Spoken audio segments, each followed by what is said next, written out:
Welcome back to the AI Daily Brief Headlines Edition, all the daily AI news you need in around 5 minutes. We kick off today with Anthropic, who have launched a specialized version of Claude aimed at education.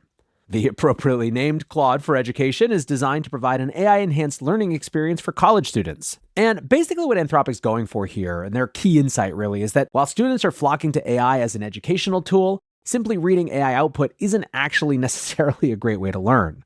Instead, this new learning mode is going to position Claude as a Socratic partner that engages in dialogue and encourages critical thinking. VentureBeat writes, "This approach directly addresses what many educators consider the central risk of AI in education, that tools like ChatGPT encourage shortcut thinking rather than deeper understanding. By designing an AI that deliberately withholds answers in favor of guided reasoning, Anthropic has created something closer to a digital tutor than an answer engine." Now, Claude for Education is currently rolling out in pilot programs across Northeastern University, the London School of Economics, and Champlain College. The Northeastern pilot is especially ambitious, with the tool being provided across their 13 global campuses serving 50,000 students and faculty.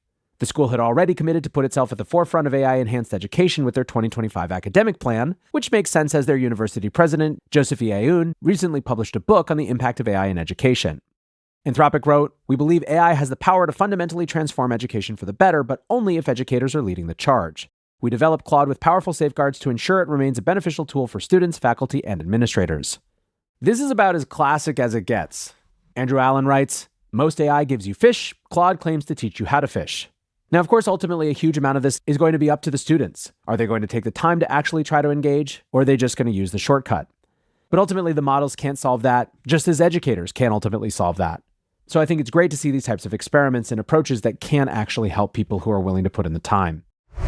Next up, a fundraising story. Text-to-app platform Replit is in talks to raise at a $3 billion valuation. Bloomberg reports the company is looking to raise around $200 million in a round that would triple their current valuation. If the round closes, this would be a big validation that vibe coding tools are one of the hottest verticals in AI, which, by the way, a little preview, is something we talk about extensively in today's main episode. Replit last raised in April of 2023, with the Series B bringing in $97 million at a valuation of $1.1 billion. Anysphere, the creator of rival platform Cursor, is also fundraising at the moment and is reportedly looking for a $10 billion valuation. Honestly, with the current pace of growth for coding assistants, neither company should have any trouble hitting their marks. In A16Z's recent survey of AI apps, they found that coding platforms are going absolutely parabolic in terms of traffic.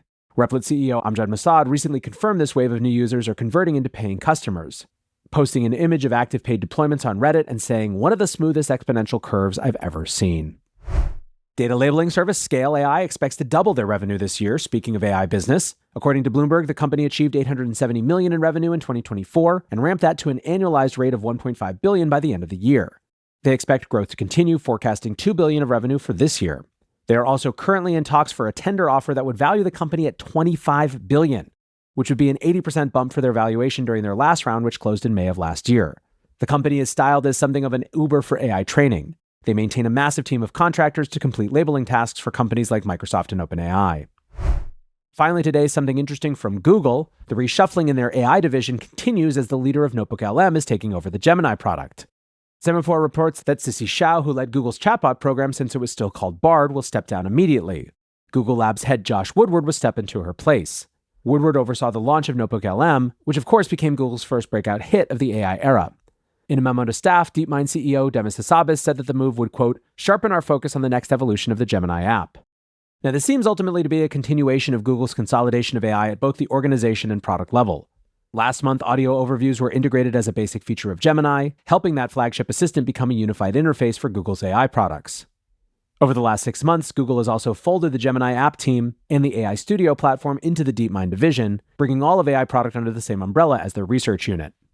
Look, as someone who loves the NotebookLM product, I'm certainly enthusiastic about the leadership there being moved into positions of broader authority, so let's see what they can build. For now, that is going to do it for today's AI Daily Brief Headlines Edition. Next up, the main episode.